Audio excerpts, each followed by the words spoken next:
How's that size for you, Nova? Can you read the screen okay? Um, That should be.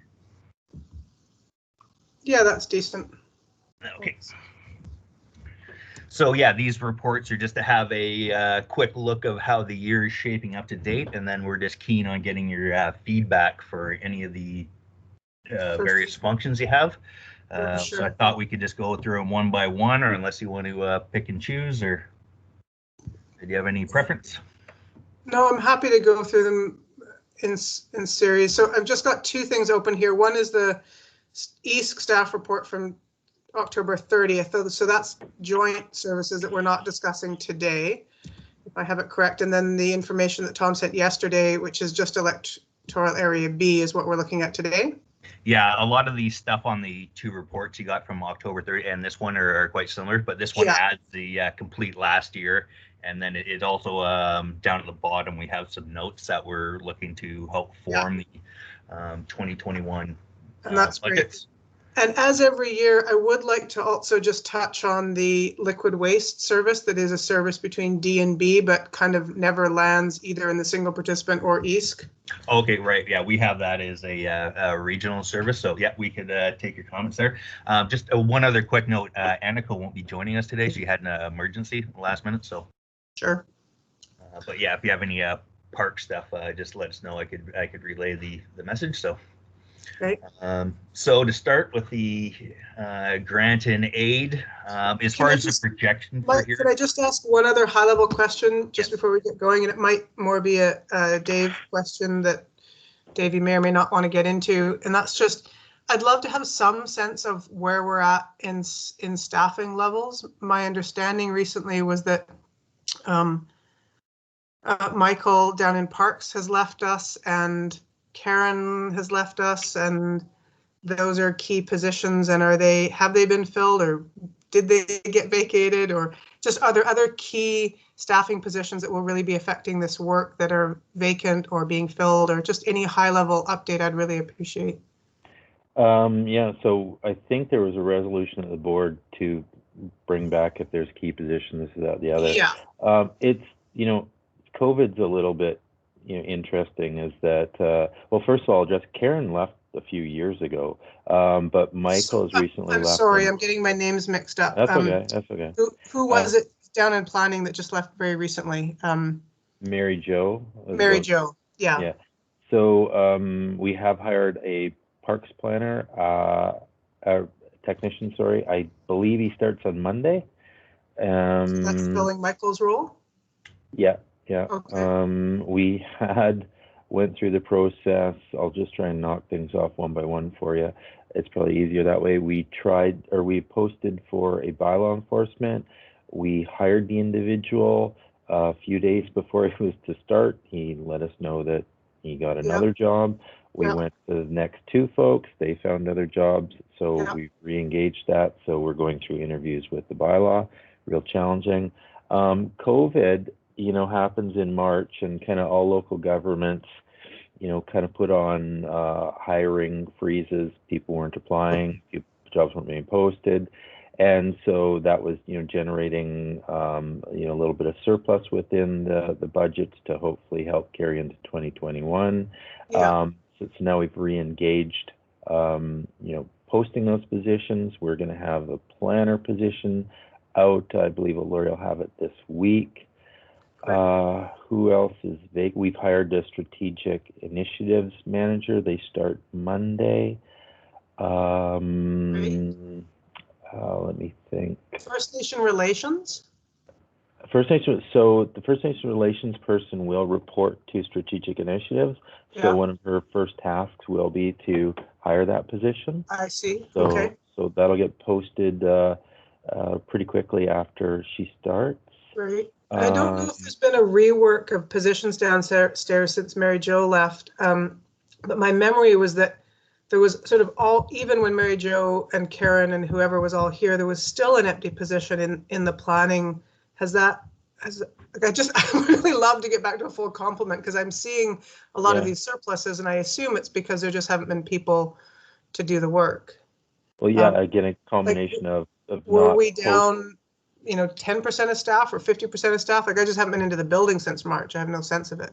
Yeah, so I think in planning, really the only, well, we've got the bylaw enforcement out right now, but Yeah. there's so Ralda retired. Yeah. Aniko took that position. So Aniko's old position, let's just call it assistant manager and a planner, are vacant right now that are posted out. So 2 positions plus the bylaw. So the 3 bylaw, positions in planning, really. So yeah. Aniko's the only person in the planning department for the last umpteen months? No, John's there. And John, sorry. Yeah, Right. John's there. Douglas is back. GIS is back. He was on his work sabbatical up north, so Yeah. he's back. Yeah. Parks guy again starts on Monday. So it's and I think bylaw is just concluding here kind of any day now, or has already concluded, and we're going through the interviews. But it's really the 2 planning positions that are outstanding right now. That are the big hole. Okay, I appreciate the some sense of where we're at. Thanks. Yeah. Sorry, Mike. No. Okay, so the first one is grant aid, and just so you know, for the projection, because we don't have too much control, so a lot of these we just assume a high spend, and then if there is any service, we'll any surplus, we just kick that ahead. Yeah, every year I just say let's stick with the 25,000, which is about the maximum requisition, and I spend it all, so I'm happy to carry on with that. Yeah. Okay. And then for the feasibility study, so we had some action in the past with the 2 new services, but we're getting all the payback and everything in there this year, and we don't have anything planned, so we just plan to kick the surplus ahead. Yep. So for 2021, we're looking at starting with the 13,000. That surplus of 12,900. That would. Yeah, that would. Well, the 12,900 is in. Oh, that was last year. Sorry, yeah. So almost 19,000. So yeah, let's not tax for that. We've got almost 20 grand in the kitty with no planning, so that's fine. Yeah. Then if anything pops up, you'll have the budget for it. Yep. So Cortez Fire. Have any comments there? But that was all acting within norms. Yeah, very small, because they have been operating as per normal. That's been affected much less than many other services. So we don't know what their budget. Like, I haven't had any conversation with them yet this year. I don't know if staff have, but I haven't heard anything wildly different. I note in the notes there that sorry, I'm going to go back to my notes because I can't quite see the bottom of your page. That there's still some investigation of the potential 3rd fire hall. Oh, thank you. Sean's not on the line, is he? No, he's not. But, don't believe so, no. Yeah, there are a few outstanding things that we don't have clarity yet on. Right. So the wildfire risk reduction initiatives are essentially grant dependent, and we've put in a grant for those. And I think those are 100% funded if those come through. I don't know about the Superior Tanker Shuttle Service. Right. Oh, I guess, is that having more water supply reserves around the island, maybe? Yes. So there's a lot of support generally here to have more water reserves around, and that's not something we've really dug into here at a staffing level. But I would happily put some money aside to have more water storage around the island. Well, I think in this case, as we get into budget discussions. Yeah, I think in this case, we're waiting for the fire department to come back to us. They've indicated that they're looking into this, but they haven't come back to us and said, we think we're going to need X dollars to do this job properly. So we just have not heard that yet.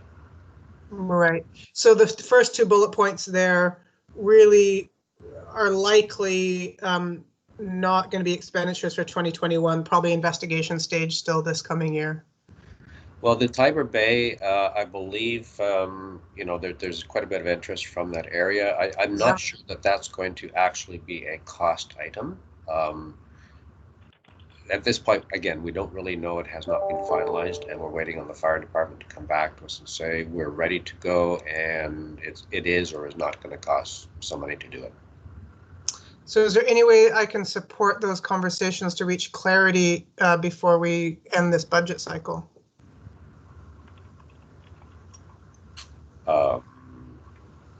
No, well, I think Sean has a pretty close relationship with the fire department, and if they're not ready to bring something forward, I'm assuming they have their reasons for that. I'm not sure it's anyone dragging their feet or anything like that.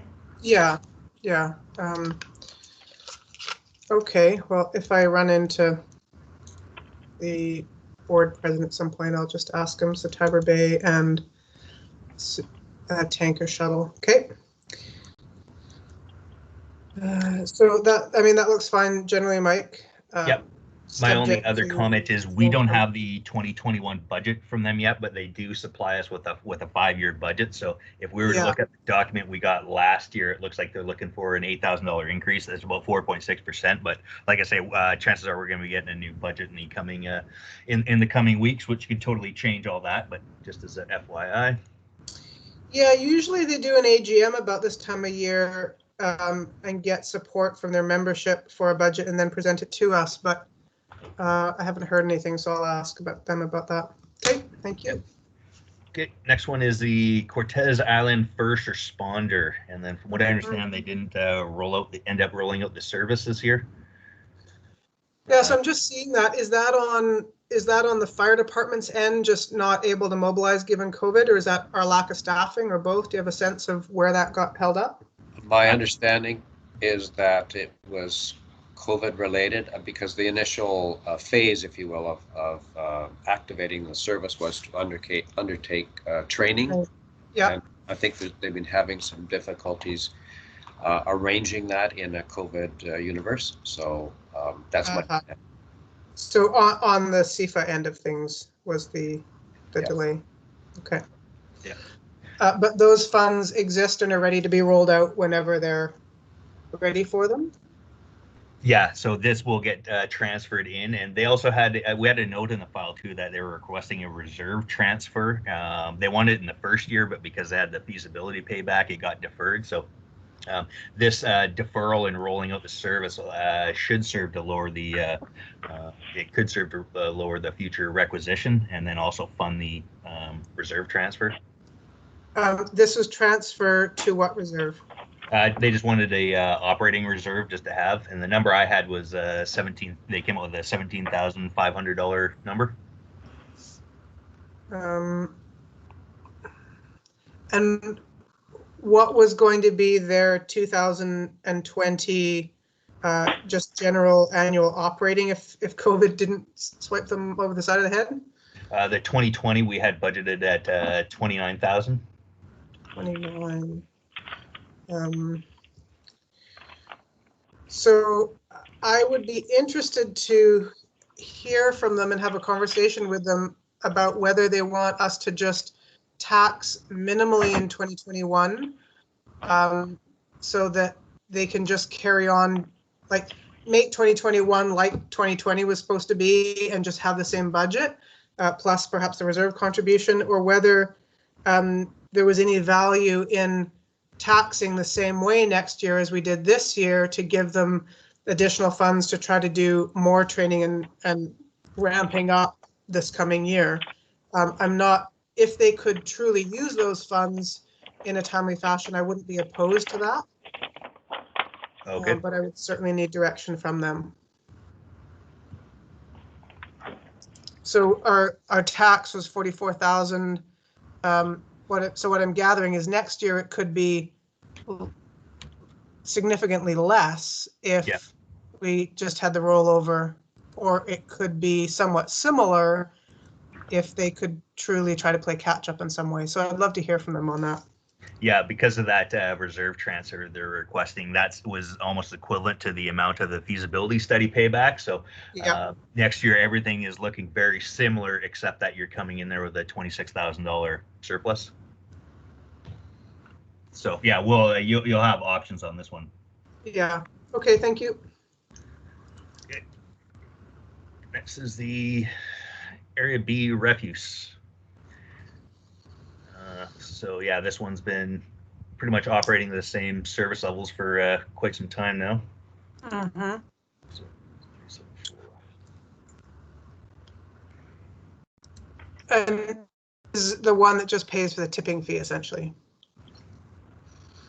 Yeah, and then we get the we have the revenue coming in by bylaw, and then there's some question on that. We've been holding the tax requisition for at the same level for quite some time now. So as the tipping fees increase, we're going to be relying on the.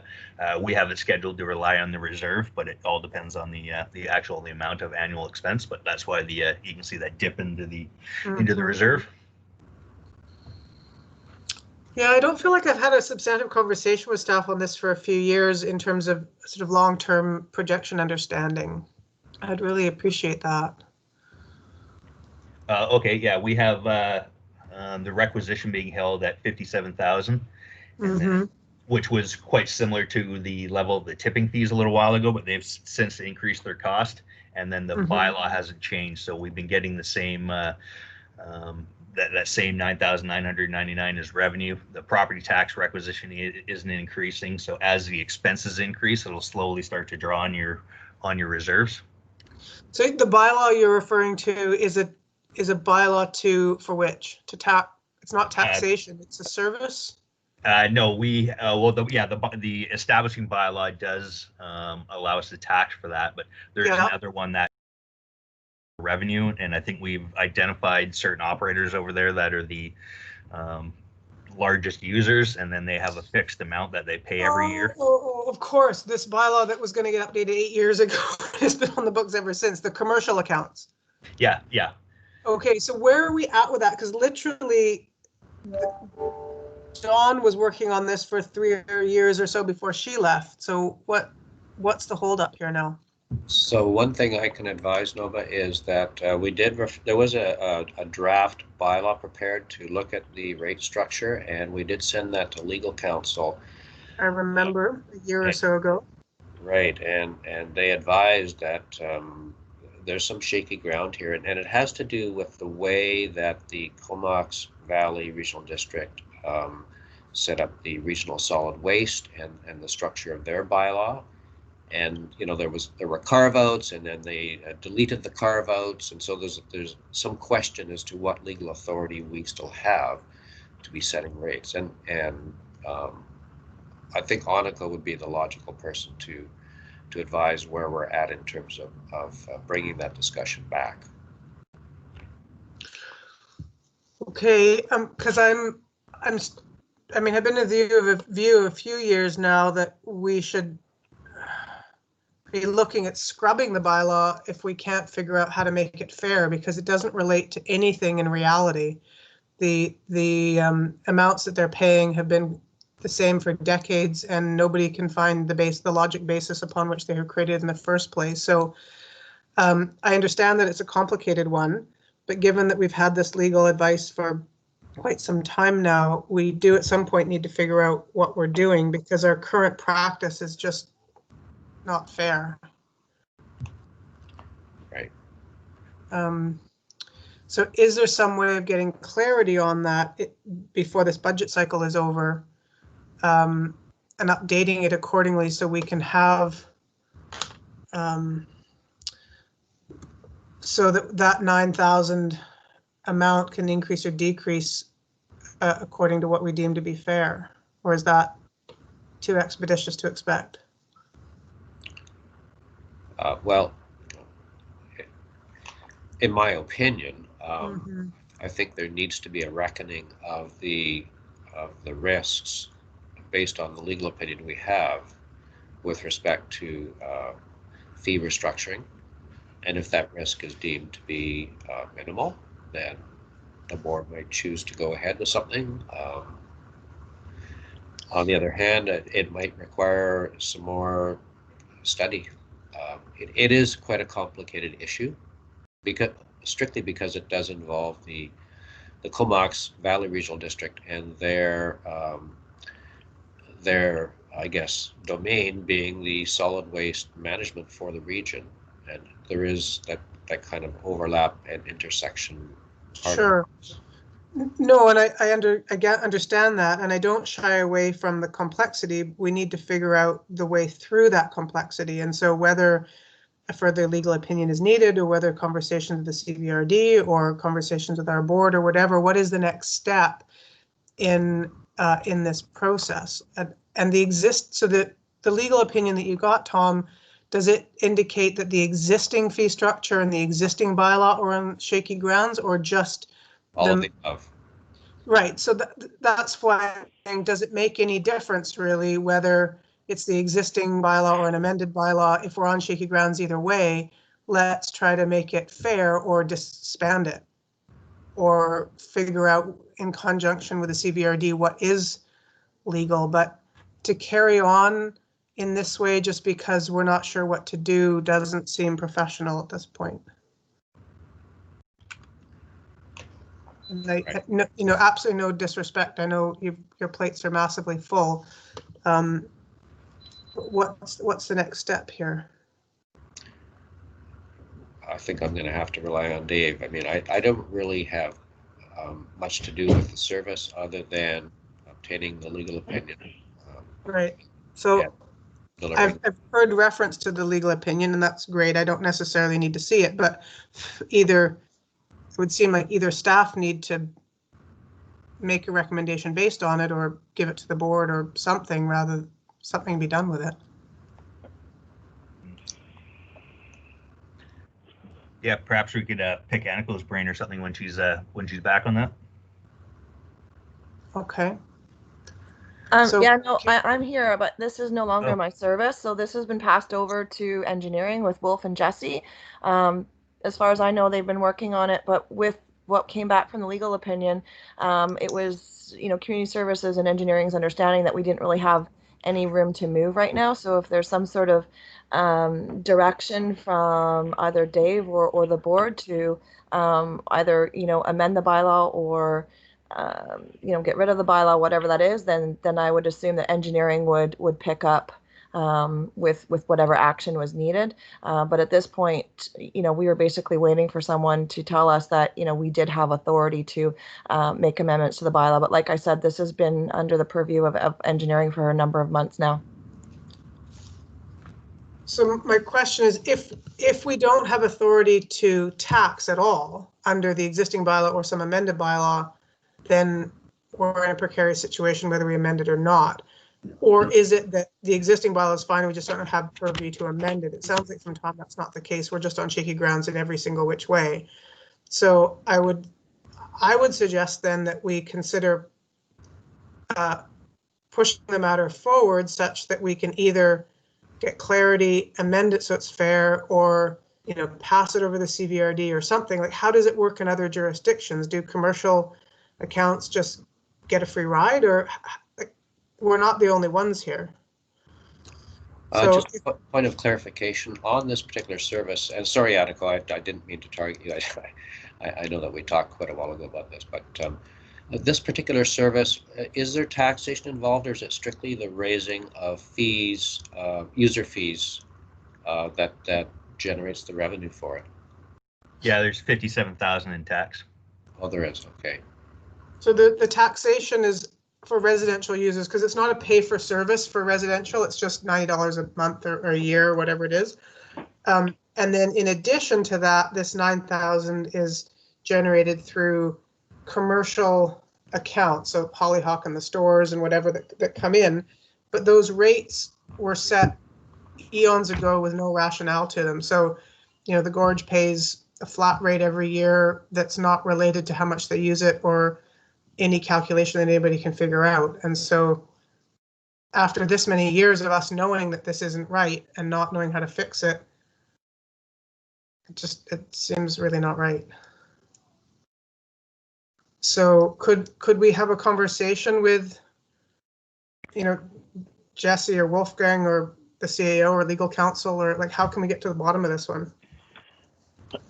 Well, I do think we need to have a conversation because we are in a precarious position of, uncertainty of what is our next steps, our next move. So I don't know any other way myself. Okay, well, can I request that conversation with whatever parties can get to a place of recommending a next step? Yeah, leave that with us and we'll do that, because I mean we want to have some conclusion to this as well. Clearly. Okay, thanks, Dave. Okay. Next we got the 376. This is the curbside collection. Yeah. Everything's there. Yeah, per the contract, pretty steady. Any comments on that? So reserves were increasing for a few years. This goes back to MMBC. We got more revenue for a while because MMBC had taken on the collection, and we were getting some cost savings on an annual basis beyond that. I didn't reduce the fees. I think they're $92 a year and have been for as long as I've been in this position. Because there was some uncertainty around the future of the service and whether MMBC would continue to service Cortez. I think also for a few years now, there has been some notations in the budget or work plans to do a pretty substantial outreach to the community around education of recycling and curbside and working with the provider, and that hasn't come to be. Yeah. Sorry, you're correct on all your numbers. Yeah, we had the 5,000 in there for the public education side, and the MMBC. There's two forms of revenue in there. We get a recycling incentive from MMBC, and then the $92 a year that you mentioned based on the users. So, and that's all together in the 77,000. Yeah, so that income's pretty steady. Right, but what I'm uncomfortable with having $100,000 reserves forever if there's not going to be anticipated increased costs. That doesn't seem fair. At some point we should bring the user fee down, but I've not wanted to do that over these many years because the future in the services seem to be really unknown. So is there any further clarity around MMBC's, or it's now Recycle BC's continued service to the community? Has there been any conversation around needing to upgrade the kind of pickup trucks that go around that are great? I think they're great, but it's a pickup with some plywood sides. Like, any wisdom about what the future holds for the service? I don't have much on the future, but just a point of note there that the actual expenses aren't fixed. So the MMBC or the contract costs are actually increasing at a faster rate than the revenue. So they had a 12% increase to the actual contract expense in 2019. But that's why we have that budget, a little bit of a transfer from reserves. So depending on the volume and everything else, we may or may not need that this year. Right, but we have 90-some thousand in reserves. Yeah. So it's a very, very cush reserve is what I'm saying. If the long-term projection of that service is stable, then if that really truly is the case, we should reduce people's user fees. Yeah, our future budget's actually balanced based on reserve draws. That's why you see it starting to come down after they've increased their contract 12%. So, like I say, the actual expenses are rising faster than the applicable revenues. So to keep all that in balance, we're going to be relying on the reserves either until we add some additional revenues, or by increasing user rates, or introducing another line of like taxation or something. But yeah, that's like $4,000 or $5,000 a year, so that's going to take quite a few years. Yeah, but it increases every year, and it all depends on the applicable volume. So. Any insight into why that education campaign didn't roll out? Is that just COVID? Everything didn't happen? I know there was some back and forth with last year with the operator, with Margaret Bashir, and wanting some direction from her, and then her not getting it back in a timely enough fashion, and staff not wanting to go on this. It's another one of those situations where we all kind of look to the other to take the lead, and I don't mean to be bitchy, but for about a decade I've been asking somehow between the CVRD and the SRD and to get some outreach to community around what is acceptable and not acceptable. And my experience is it's really been Brian, who is the contractor at the at the transfer station who does it all.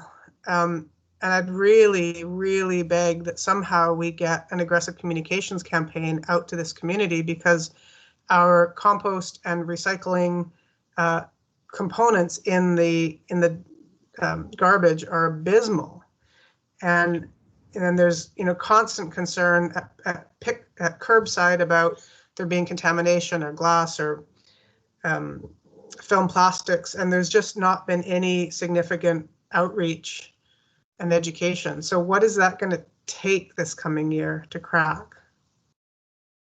I'm not sure if Wolf, if you have any comments on that, but just quick note. Yeah, I see the budget for the education that originally got in there in 2019, and then it wasn't spent, and then it hasn't been spent this year. But we do have I have it penciled in to carry forward to next year. But as far as the actual timing, maybe Wolf can comment. Well, and that budget certainly got put in finally, because I was just so frustrated with it not moving. We thought we'd throw some money at it per se, but for many years before that, there's been agreement between all parties that it needs to happen, and there wasn't really budget needed. And I thought CVRD was going to do a bunch of it. And anyway, what's it going to take? Let me know. Let's do it. Director Anderson, it's Wolfgang here. If you can please leave it with me, just let me just have a conversation with CVRD as well, and I will get back to you, and also with our office on this. Okay. Thanks. Okay. Next, we have house numbering. I don't think there's too much to talk about there. Nope, it's all good. I'm still confused why it's not just part of planning, but whatever's needed, that's fine. Yeah, we actually lump it all in, but we've just historically had a separate budget for it. Yeah. I've actually looked up and down the island. There's actually a number of RDs with that as a separate budget, so we're kind of in with the crowd there. Next one I have is parks for 617. Yeah.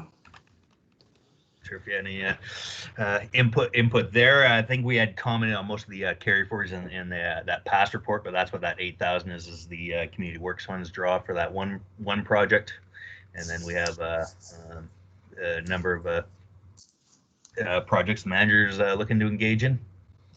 So is the 43,000 surplus largely due to staffing vacancies over the past year? 617. Yeah, that will be a big component of it. And then I think we had some projects in there. Give me one moment here.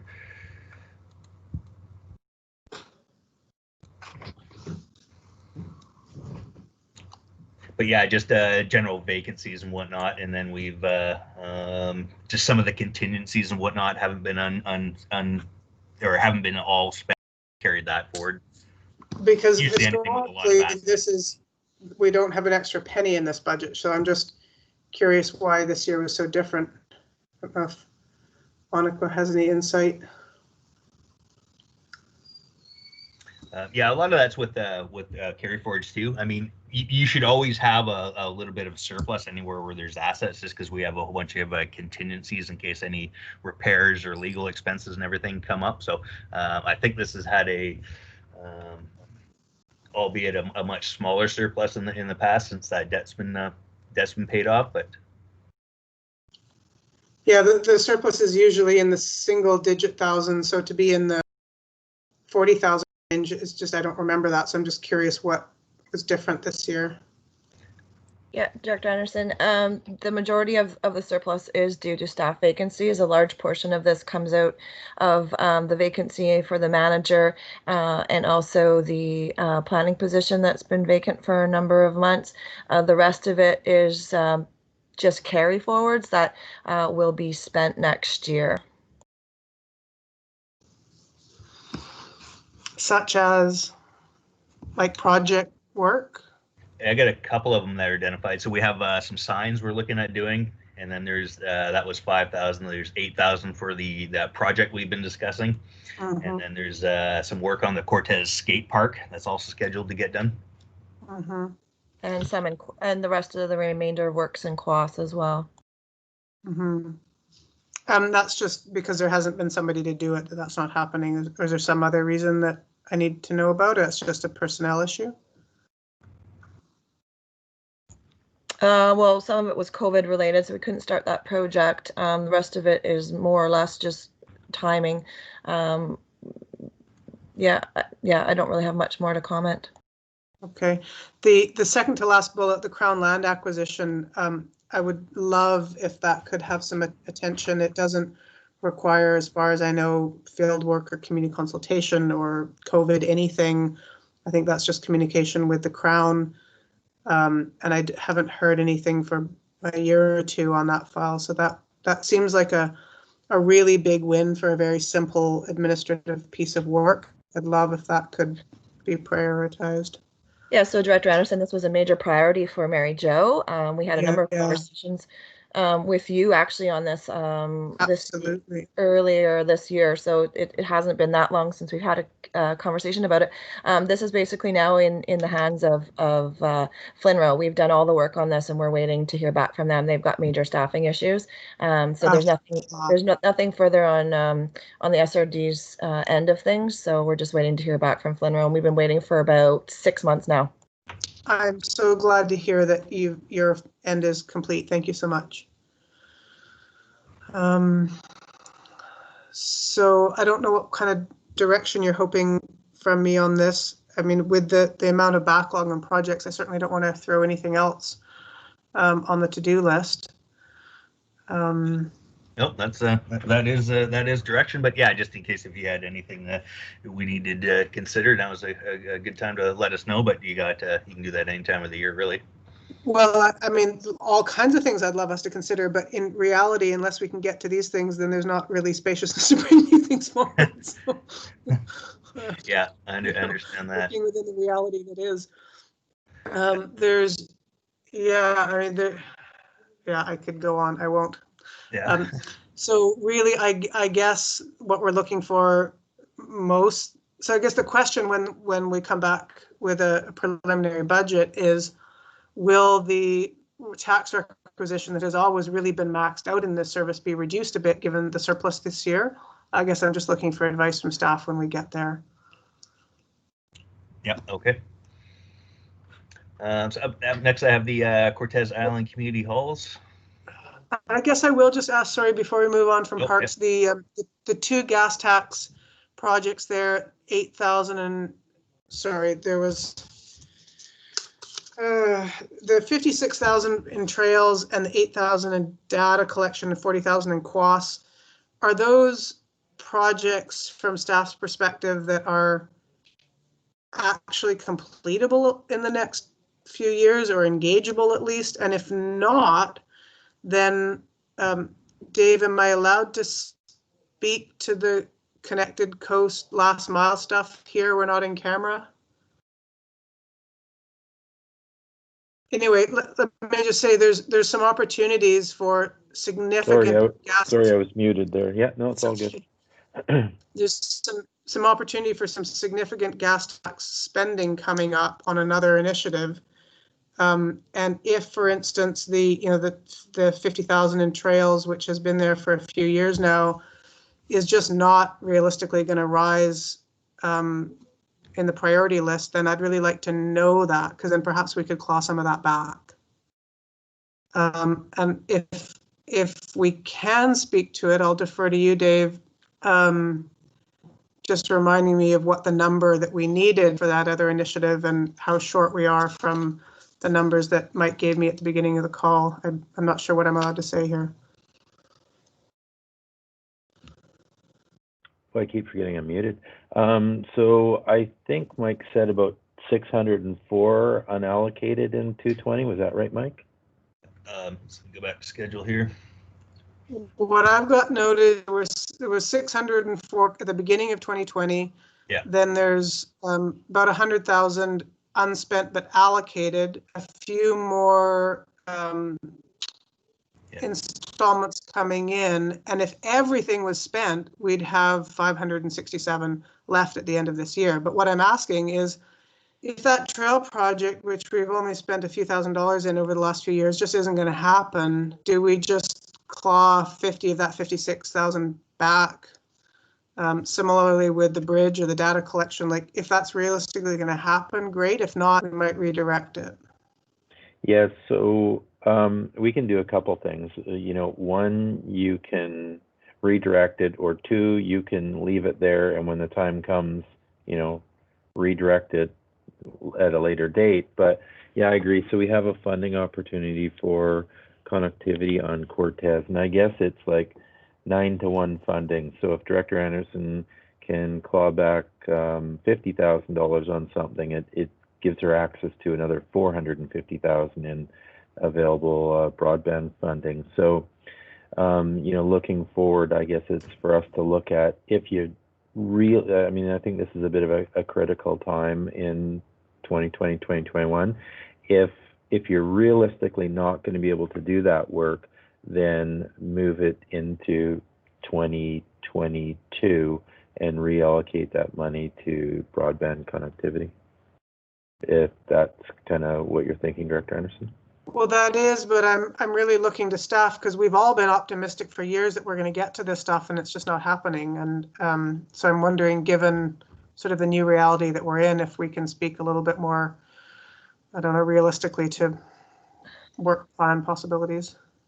Yeah, so Director Anderson, that money was allocated just for basically future trail development. It was to progress through that trail connectivity on Cortez, and also the beach accesses. So we have been accessing those funds as some of these projects have moved forward. I don't know where we're at with the next trail potential development. So really it's up to you as to, whether or not you want to proceed with the trail development at this time or hold and reallocate the funds. There's nothing at this time that we are in the process of constructing or planning for when it comes to a new trail. I know Michael and you sat down a little while ago and we hatched out some of the phase 2 beach accesses which were completed, and funds out of this budget spent on that. But really it's up to you to give direction as to where these funds would be most well spent. And the data collection and the Quas Bridge, are those still yes. realistic work? Yeah, for sure. And the Quas Bridge, I remember we put 40,000 to it, but you'd actually thought that, if my memory serves, that more like 80 or 100 was going to be needed, and I balked so hard we threw 40 at it. Is that a useful amount to be able to do something with? Could it be matched with some of the surplus funds unspent in 2020? Yeah, so we were just trying to get a better cost estimate as to, what options there were for the bridge to try to, bring the cost down as much as we could. I don't believe we've got that final cost estimate back yet, so we were just wanting to carry forward the funds that we currently had in the budget, and if it was unrealistic, then it was, and if there was, any potential for a budget amendment to complete the works, then perhaps we would bring that. So right now we are just leaving it as a carry forward until we had better numbers. Mm-hmm. Okay, so Dave, I guess my question is, if we just, these aren't board resolutions today, so we're just consulting, but if we get word back in the coming days, like in the next 4 days, it's supposed to be around our funding opportunity, and if it's a go, then I trust there's an opportunity in the weeks to come to reallocate some of those funds, gas tax funds from trails to broadband. Would that be correct? Yeah, that is. And everything changes daily, but I don't know if you saw the news yesterday. The Trudeau announced a universal broadband fund for a rapid response. And so we're investigating that, because thinking of, Cortez and a couple other communities that have a First Nations kind of partnership, for lack of a better term, is that your proximity is pretty close, and the stacking availability. Looking at something creative is that I'm just throwing this out there, so don't repeat it. That what I've been led to believe, that is, if we make 2 applications, so if I scaled back, let's say we get this provincial money, if I scale back that and make a federal application for the First Nations portion, and they've said you're allowed to layer these things, there might be an opportunity to not have to have as much of a Cortez contribution. So again, everything's changing quickly, but yeah, I would leave it as it is, and I'm doing my best to figure out for all communities how we can get this funding and ultimately not pay anything. But there may be an opportunity to stack like a Clahoos, because what we did on this application is we're servicing Clahoos. So maybe what I do is if we didn't have enough money, I reel that back, make a Clahoos application, stack it on top of this one, and we get the whole thing for less money. So right.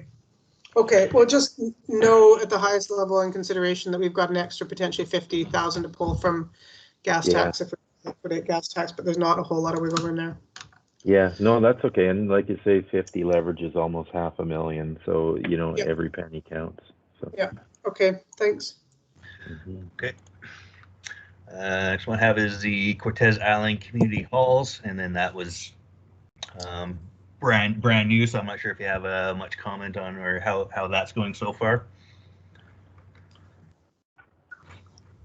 Well, I understand from local media here that those funds just got transferred in the last few days to halls, whereas the hope was there would be, I think, quarterly disbursements or so. What happened there?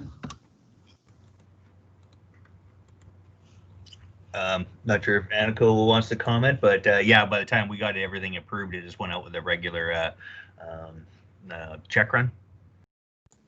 Yeah, that's correct, Mike. So next year they will receive their pay as per every other community hall. So they will be quarterly payments. But by the time it was approved by the board, the agreements were signed and the budgets received, vetted, and check recs issued. We were looking at end of October for payment. So just for clarity, Director Anderson, do you want us to populate the budget with the full requisition amount? And then what the request comes and approval and all that, can happen after. But, it would be valuable for us to know, because that's the only money that's going to be available, right, that we requisition. And if we want to requisition the whole thing, then it's all available. But if we don't requisition the whole thing, then there's, a smaller pot to draw from. So it's helpful to us if you want us to requisition the whole thing. Thank you. The maximum requisition on that service? I think it's 80, isn't it, Mike? Yes. So the short answer is no.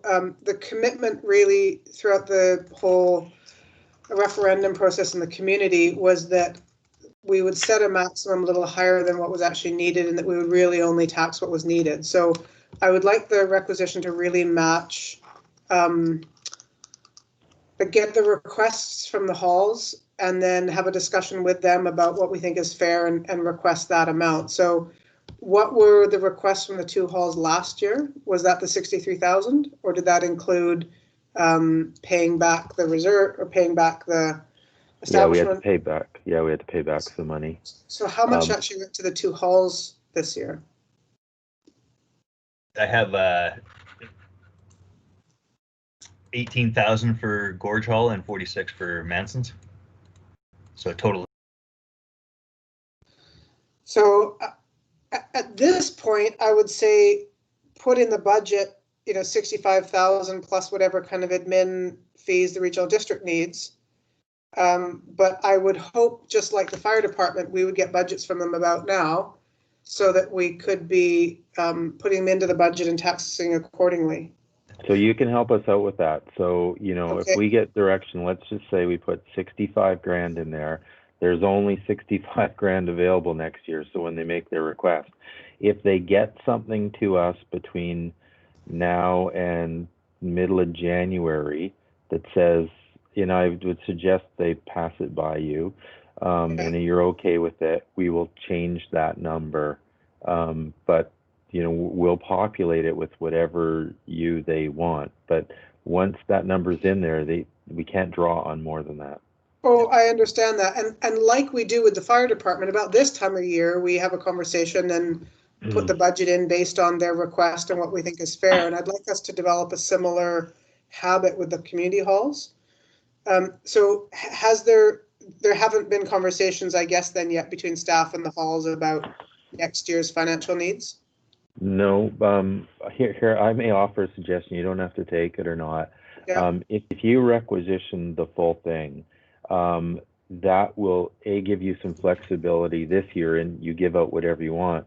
And let's say you decide that 65,000 is appropriate.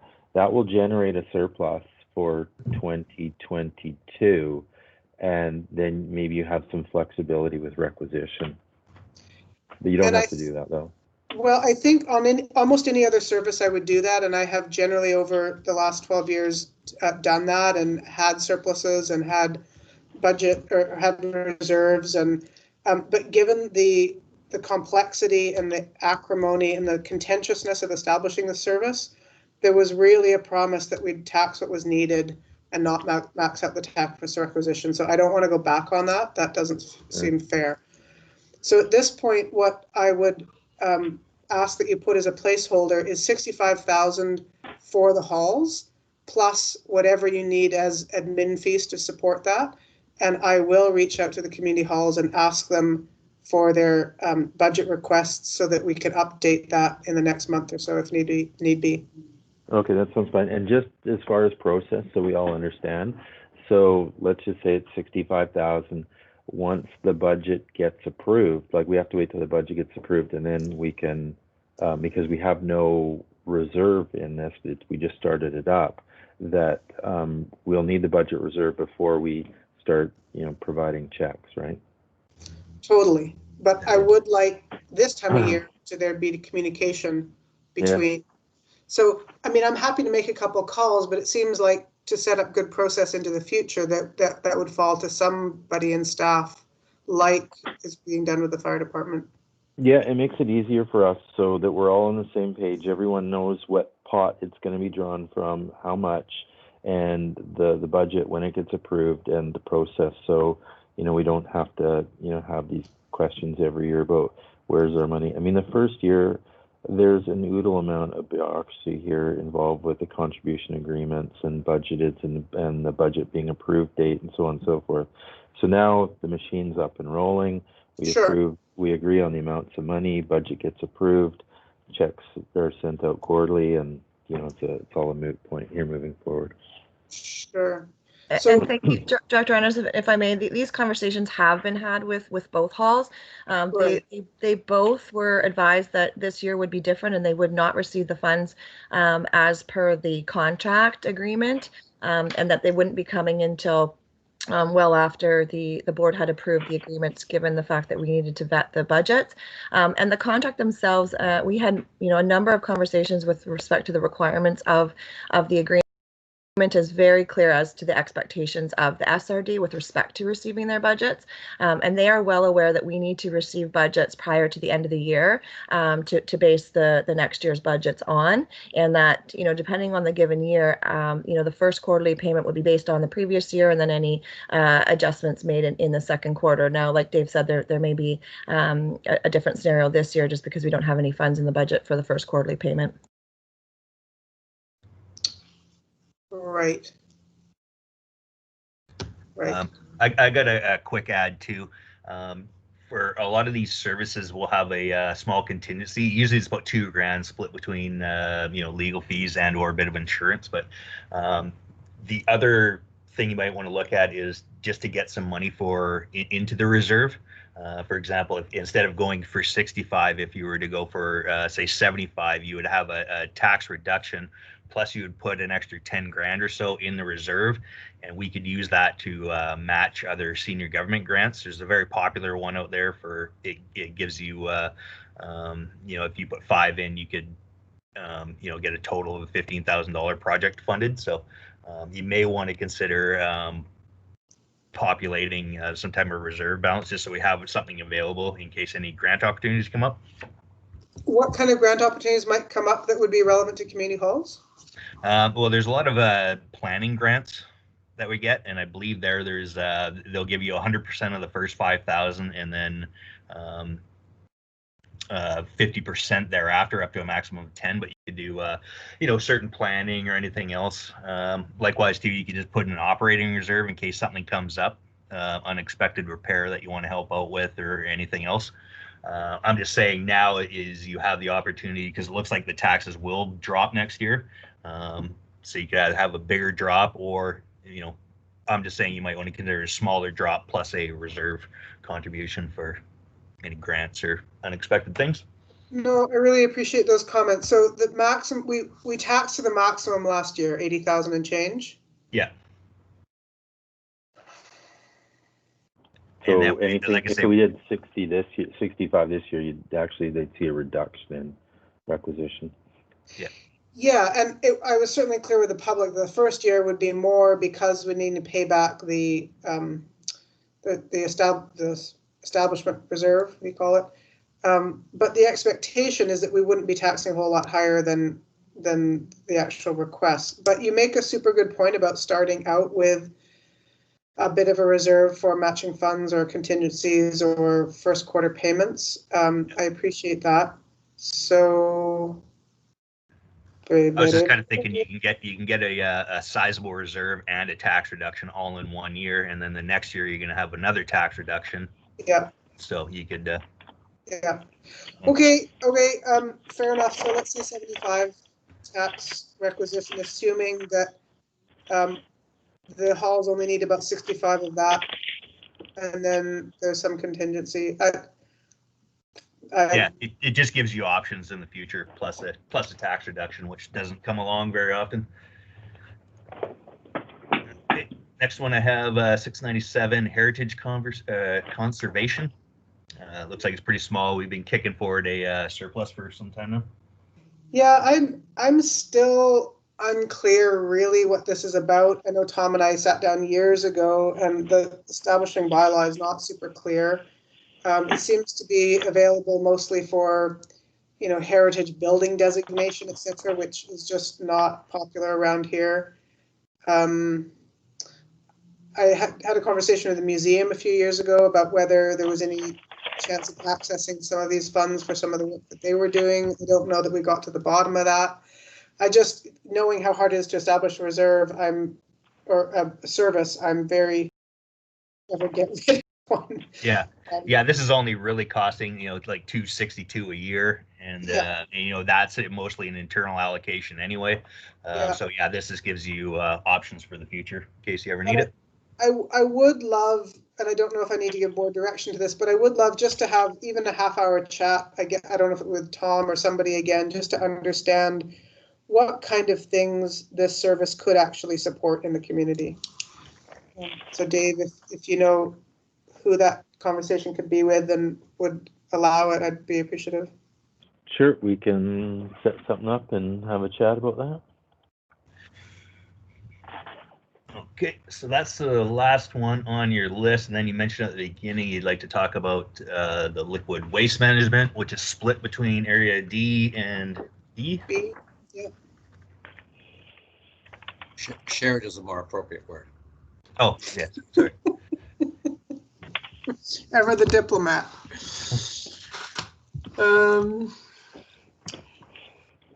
As I recall, we did look at this a few years ago, and the service is essentially a leftover from the Comox Strathcona days, which at the time I think there were quite a number of electoral areas that were involved in the service, and when the split happened in 2008, it left Area B and Area D as the sole survivors, and because of the differential in population and future visioning and whatever, there has never been a common view as to what to do with the money brought in under this umbrella. That's my recollection anyways.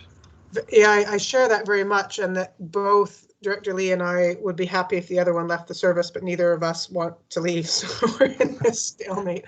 That being said, for the last number of years, if my memory serves correct, we've set aside, I think, $10,000 in sort of professional contracts, in part at least to be able to do an initial investigation about the viability of of some kind of sewerage pickup and or on-site disposal here on the island rather than taking it all off island. And I remember, Dave, I think last year, maybe 2 years ago, you being, with your background, really excited about that and knowing that there were matching funds out there. So as far as I'm aware, that work hasn't taken place this year. Is that still on the radar? I remember speaking with Jesse about it, this time last year or early in 2020. Is that still something that can happen? I think so, yeah. I think it's a great idea. If we are available to use the money for that, I think it's a great idea. There is matching planning study grants for this type of thing. I mean, they get basically automatically approved. They're about up to $10,000 for a $15,000 study. So we had 5, they give us 10.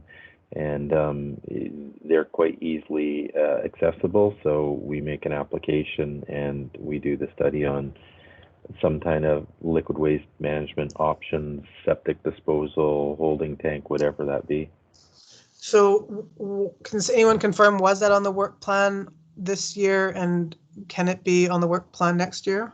Well, we can certainly, get to it next year. Absolutely. I mean, getting the grant applications is actually quite easy for this, and I don't see it as a problem.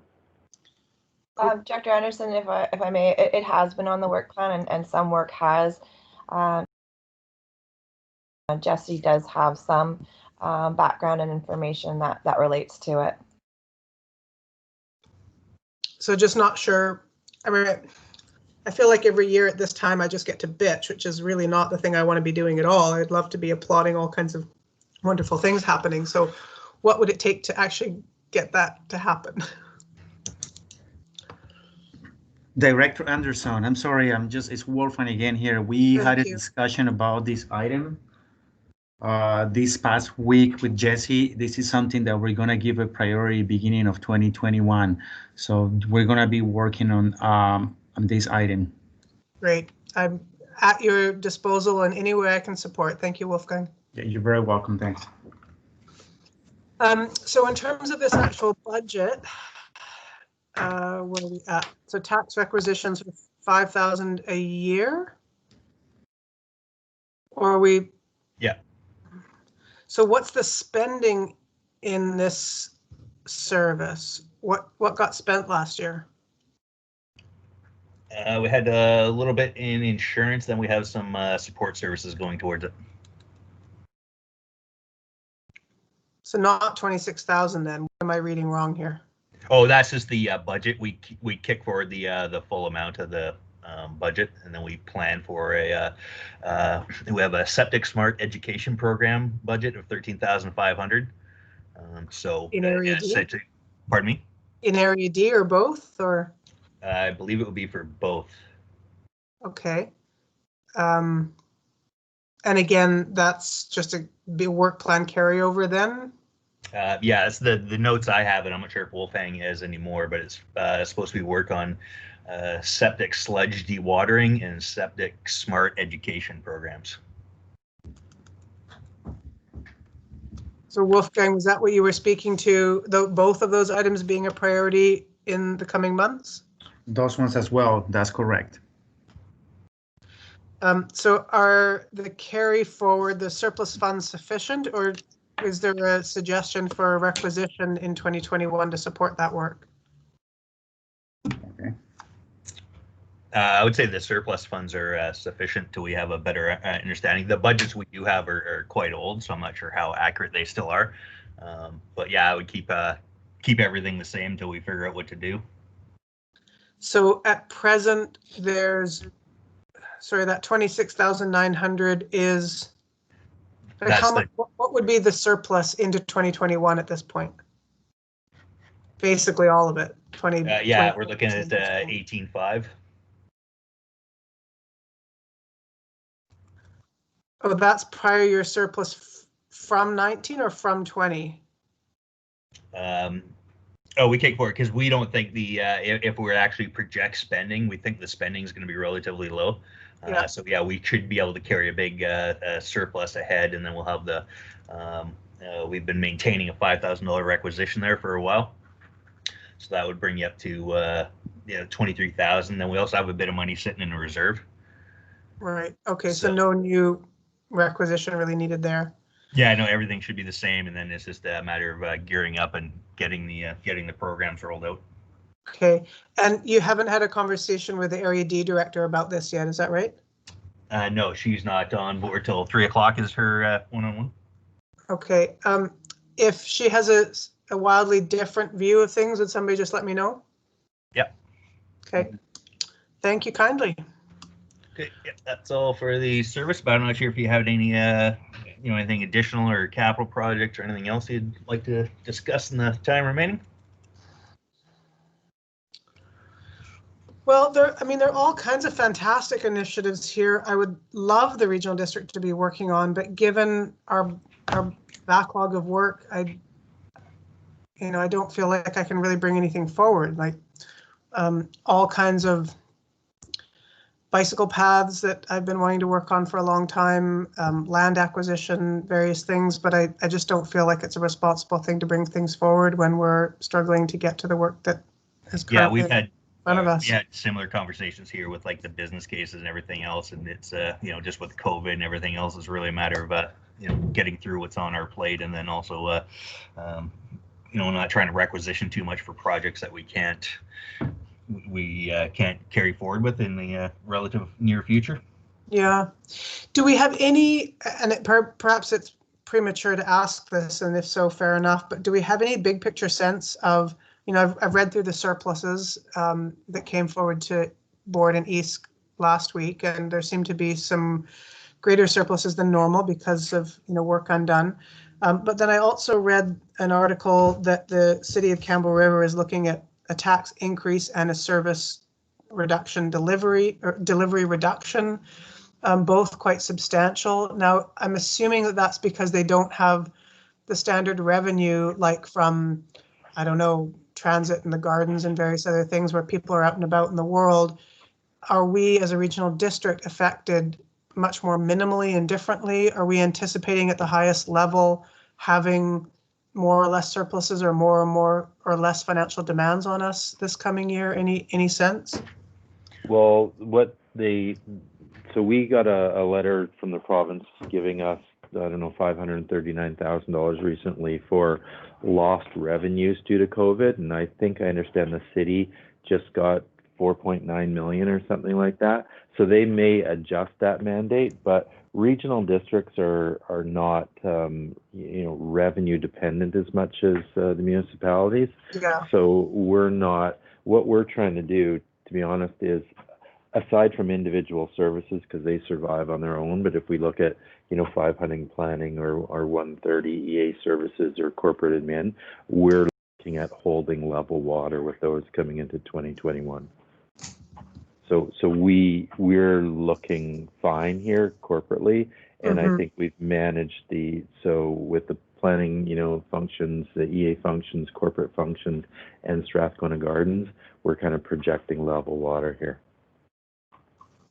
And then we got a little bit of a boost from the province to where we have lost revenue, and we'll be bringing a report forward, and that money may be distributed to all different areas of the regional district, depends on what kind of lost revenues areas of, like the gardens, for example, is an obvious one that we've lost revenues, and I'm anticipating a bunch of the money will go there.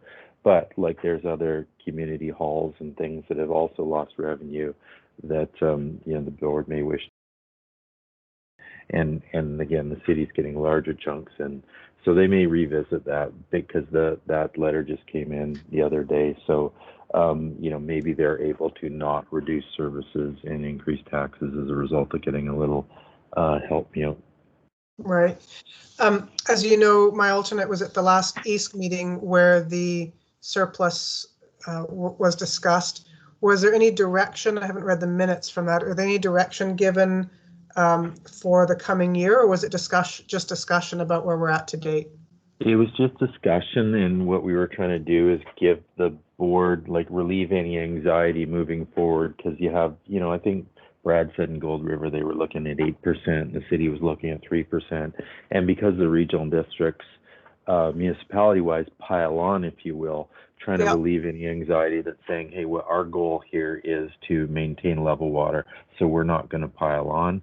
And then when we look at EA and admin and planning, we're fine there. And then all bets are off for individual services, right? Because they're not really COVID affected. They're just, some are in good shape, some are in bad shape. But, that's just the way they go. But the high level ones that we just said, we're looking fine here in the regional district, and we won't be adding on, and we won't be coming to the EA saying, EA admin and planning are fine. Yeah, my memory is that planning actually had a much more substantive reserve or surplus than really ever. Well, we were holding about level water on that. So, EA admin had, a decent surplus in there because of, obviously, we have a meeting and travel and all that, but planning was I'd say about level water. So we're looking fine there. Okay, sorry, I'm just pulling this up because I'm sure you're right. My memory fails me. I think our projected surplus, it was about $8,000 different than our budget, based on about $500,000. So I'm calling that level water. Whereas if you look at, let's say, and correct me if I'm wrong, my EA admin, there's quite a bit of additional surplus projected this year than what was budgeted. So I'm looking at the staff report. In planning, there was over $300,000 in prior year surplus. Is that common? Yeah, you can see the difference in the two. I'm not looking at it, so don't quote me on numbers, but I think there's a budgeted number for surplus and an anticipated number of surplus. Those are fairly close together. Yeah. So which means you're holding level water. If you look at the bar above that, I believe, EA admin, the projected surplus is quite a bit higher than the budgeted surplus. Oh, there Mike goes. Look at him. Yeah. Oh, it's pretty similar. So let's say we budgeted for the year in EA admin to have a $20,000 surplus. This year it's projecting at a $94,000. So we haven't spent nearly what we anticipated. Nobody's been going anywhere. So in planning, why isn't there a much larger surplus, given that we've had, 2 planning positions unfilled for a chunk of the year? Well, that's just one aspect of it, right? There's dozens and dozens and dozens of GL accounts and expenses in planning. So one has okay. Well, we'll get into that next month, I guess. Then. Sure. Do we don't generally have an EASC in December? When are we next looking at the EASC? Not until January then. January. So what we'll do is this one's condensed because, again, I don't think it's appropriate that we bring business cases forward. So we don't need to do that. We get the one-on-one input. Mike will get the year-end, the new assessments, comments from the EA directors, and we'll put it into a budget in January and let you have a look at that and see what that looks like. I'm anticipating that'll look fairly good, and but we'll see what direction we get there. Yeah, the new tax assessment data comes out January 3rd, and then it actually takes a couple days to get all the models and everything up to date. So early 2021, we can start looking at some numbers. Yeah. Okay. Well, I think that does it. Thank you, team. All right. Thanks. All the best. Yeah. We'll talk to you later. Right.